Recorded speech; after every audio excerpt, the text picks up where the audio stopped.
o sucessor do príncipe perfeito, Dom Manuel I, herdou a propensão para a crença num destino messiânico. O Venturoso nasceu no dia de Corpo de Deus.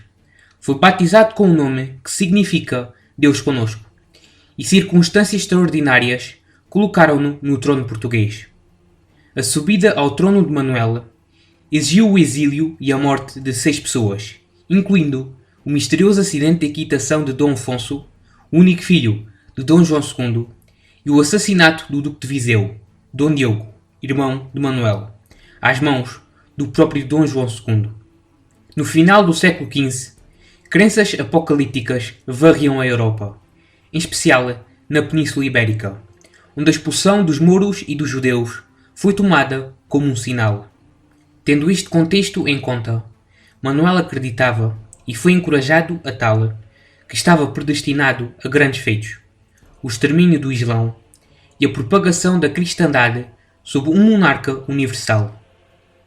O plano da Índia, que tinha fraquejado nos últimos anos do reinado do seu antecessor, tornou-se no veículo principal para a realização dos sonhos do Venturoso. Desde a conquista de Constantinopla pelos otomanos, que a Europa se sentia enclausurada, e para flanquear o Islão, o rei português teria que estabelecer uma aliança com o Preste João e com as alegadas comunidades cristãs da Índia, de forma a apoderar-se do comércio das especiarias e destruir a riqueza que era a fonte dos sultões mamelucos do Egito. Apesar deste objetivo ter sido forjado com o espírito das cruzadas em conta, os portugueses não pretendiam retirar apenas o monopólio aos mamelucos, mas também substituir os venezianos como o centro de comércio de bens de luxo do Oriente. Foi com este espírito que Dom Manuel I começou a planear uma expedição às Índias que, devido à falta de conhecimento, eram, para os europeus, todo o Oceano Índico e qualquer outro lugar onde crescessem especiarias. Apesar, e também devido ao tamanho do projeto, este não recebeu apoio universal.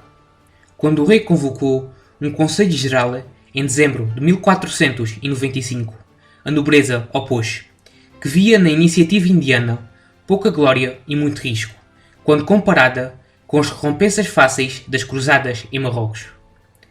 Apesar de se ter mostrado inconstante e hesitante durante o seu reinado, o Venturoso também soube ser autoritário, tendo reivindicado que herdou a obrigação de continuar os descobrimentos e exigido obediência à sua missão divina para refutar todas as objeções. O líder desta expedição foi Vasco da Gama, mas este foi a segunda opção, pois o rei português requereu o seu irmão mais velho, Paulo, mas quando este invocou doença, apesar de ter concordado em participar na viagem, Vasco foi escolhido. Até o momento que foi escolhido, a carreira, experiência e razões de Vasco da Gama o ter sido são mistérios. Ele pertencia a uma família da nobreza menor de Sines e, ao que parece, era muito impaciente. Exemplo disto é que quando o navegador foi escolhido, havia uma queixa pendente contra ele por se ter envolvido numa rixa violenta. A sua personalidade marcaria a viagem vindoura. Ele possuía um ódio pelo Islão, resistia à vida dura das viagens marítimas, mas era impaciente nas questões diplomáticas. Gama foi provavelmente escolhido apenas para capitanear a tripulação e negociar com os reis desconhecidos do Oriente e não para pilotar os navios. Nos finais do século XV, devido aos produtos que provinham da costa africana, Lisboa era uma cidade vibrante.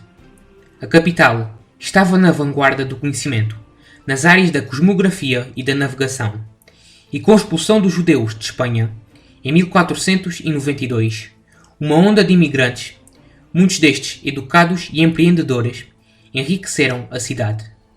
Entre estes estava Abraão Zacuto, um astrónomo e matemático, cuja criação de um astrolábio náutico e de um livro de tabelas que permitia a determinação da posição dos corpos celestes revolucionou a navegação marítima. Hieronymus Monetarius, um médico, geógrafo e humanista, ficou fascinado com a riqueza comercial da cidade quando a visitou, mas o elemento mais importante de Lisboa que ele presenciou foi a sua infraestrutura industrial de construção naval, o abastecimento das viagens marítimas e a criação de arsenais que davam a Portugal uma vantagem marítima imensa. Os portugueses, muito provavelmente incentivados por Dom João II, desenvolveram a capacidade de produzir canhões de bronze de qualidade e técnicas para os usar eficientemente no mar. Os portugueses usavam bombardas grandes nas caravelas e testaram o uso destas nos conveses dos navios.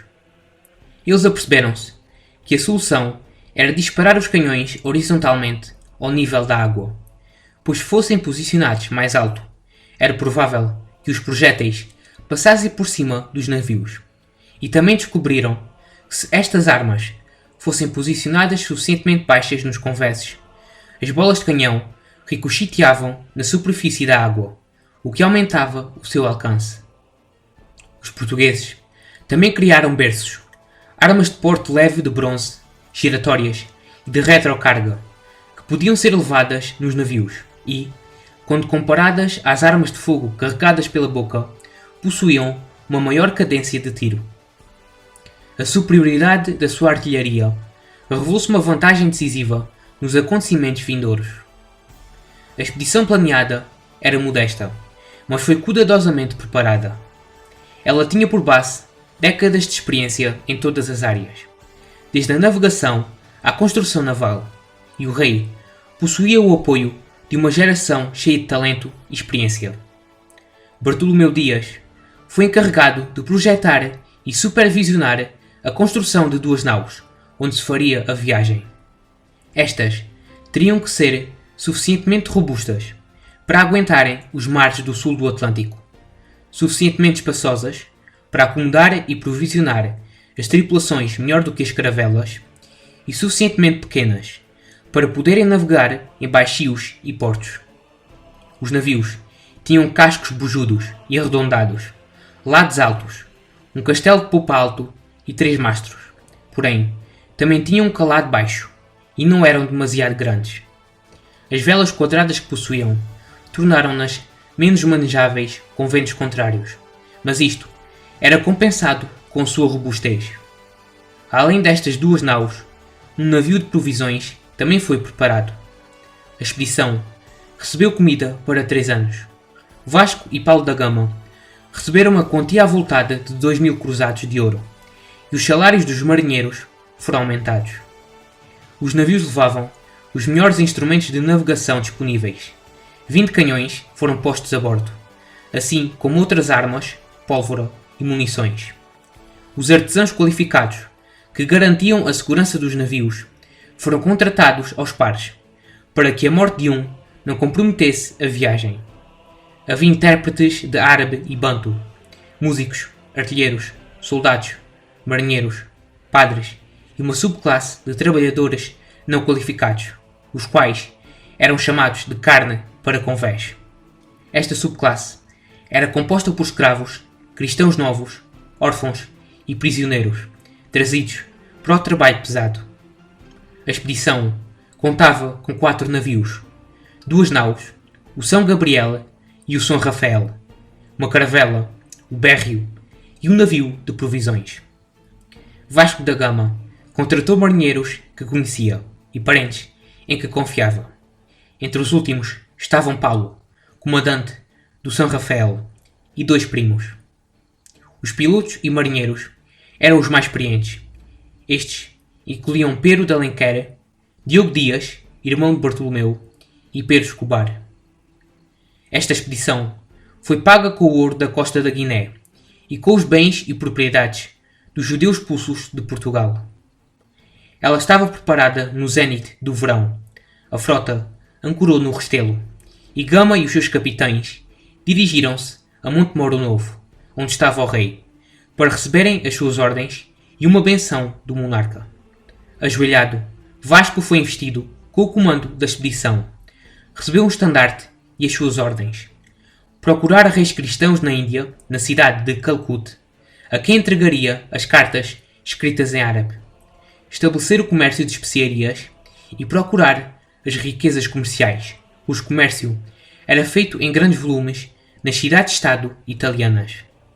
Uma das cartas que Gama recebeu era dirigida ao Preste João. A tripulação, que era constituída por 148 a 166 homens, passou a noite de véspera da partida na capela de Nossa Senhora de Belém, no Restelo, a rezar e em vigília.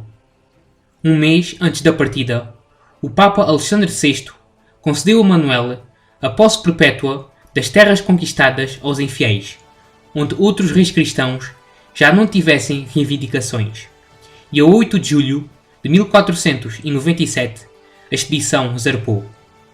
Uma semana depois da partida, a frota avistou as Canárias. Sabendo do tempo adverso que provavelmente encontrariam, o comandante ordenou aos seus capitães que, em caso dos navios se separarem, deveriam encontrar-se em Cabo Verde.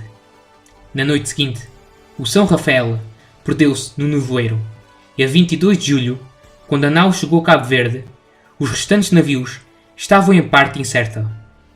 A tripulação esperou 4 dias e quando o São Gabriel foi avistado, a 26, a frota sentiu alívio. A frota passou então uma semana em Santiago, a reabastecer-se para a viagem pelo Mar Alto. A 3 de agosto, ela zarpou, e a cerca de 70 milhas a sul do arquipélago e a 7 graus do Equador, em vez de contornar a costa até à Guiné, a frota rumou a sudoeste, dirigindo-se assim para o centro do oceano. O rumo de Gama seguiu a verdade estabelecida pela expedição de Bartolomeu Dias, 9 anos antes. Para contornar a África, era preciso tomar um desvio pelo Mar Alto, para apanhar o vento oeste, que levaria os navios além do Cabo da Boa Esperança. Enquanto estavam no meio do oceano, as provisões do navio foram diminuindo. Os marinheiros, cada vez mais magros, privados de sono e enfraquecidos pelo enjoo, estavam cada vez mais vulneráveis ao escorbuto, e o tempo escasseava para a frota de Vasco da Gama. Depois de 3 meses sem avistar terra, a 4 de novembro, os portugueses avistaram-na. Em 93 dias, a frota portuguesa navegou 4.500 milhas pelo Mar Alto e conseguiu resistir. Os portugueses não conseguiram contornar o cabo por pouco, mas chegaram a uma baía larga, onde lançaram âncora, repararam os navios e obteram provisões. Os encontros entre os portugueses e os nativos da região foram tensos. Os europeus capturaram um africano, levaram-no para um navio e alimentaram-no, porém, os intérpretes não conseguiram decifrar a língua que este falava. Os nativos da região eram os Khoikhoi, a que os europeus chamavam de Hottentots. Os encontros com estes começaram por ser amigáveis, mas acabou por haver uma escaramuça, onde Gama foi ferido sem gravidade por uma lança. Este conflito com os nativos foi decisivo, porque a partir deste momento, os portugueses começaram a desembarcar com muita cautela e fortemente armados, sendo que qualquer provocação era motivo suficiente para disparar. Devido a tempestades, a frota demorou 6 dias a contornar o cabo e a tripulação desembarcou na Angra dos Vaqueiros, que tinha sido rebatizada da Aguada de São Brás, onde Bartolomeu Dias estivera há 9 anos atrás. Aqui, transferiram o conteúdo do navio de provisões e queimaram-no na praia. A 2 de dezembro, cerca de 200 nativos chegaram à praia. Inicialmente, o encontro foi pacífico, mas 2 dias depois, o conflito entre os dois povos estalou. A frota de Gama pagou um preço por não ter contornado o cabo à primeira tentativa. Os navios separaram-se durante uma tempestade. A 15 de dezembro, ultrapassaram custosamente o último padrão fixado por Bartolomeu Dias e 5 dias depois foram empurrados por uma contracorrente para a costa e voltaram ao lugar onde tinha sido fixado o último padrão de Dias. Os portugueses só conseguiram escapar deste labirinto quando o vento soprou do lado da popa, o que os fez avançar, mas a batalha para contornar o continente desgastou tanto a tripulação quanto os navios. Estes estavam danificados. A água potável escasseava e o escorbuto começou a desgastar os homens. A 11 de janeiro de 1498 chegaram a um rio e os povos que encontraram eram muito diferentes dos Khoikhoi. Eles eram os Bantu, e os intérpretes conseguiram comunicar com eles, e a água foi levada a bordo. A estadia não pôde ser prolongada devido a ventos desfavoráveis, e a 22 de janeiro os portugueses chegaram ao delta do rio Zambeze. Quando isto sucedeu, a tripulação estava num estado lastimável. Vários morreram, e Paulo da Gama reconfortou e tratou dos moribundos continuamente. O que salvou a tripulação da frota foi a fruta que crescia nas margens do rio. Ela ficou ancorada um mês. Os navios foram reparados, provisões obtidas, e quando partiram, os portugueses erigiram um padrão a São Rafael e rebatizaram o rio de Rio dos Bons Sinais.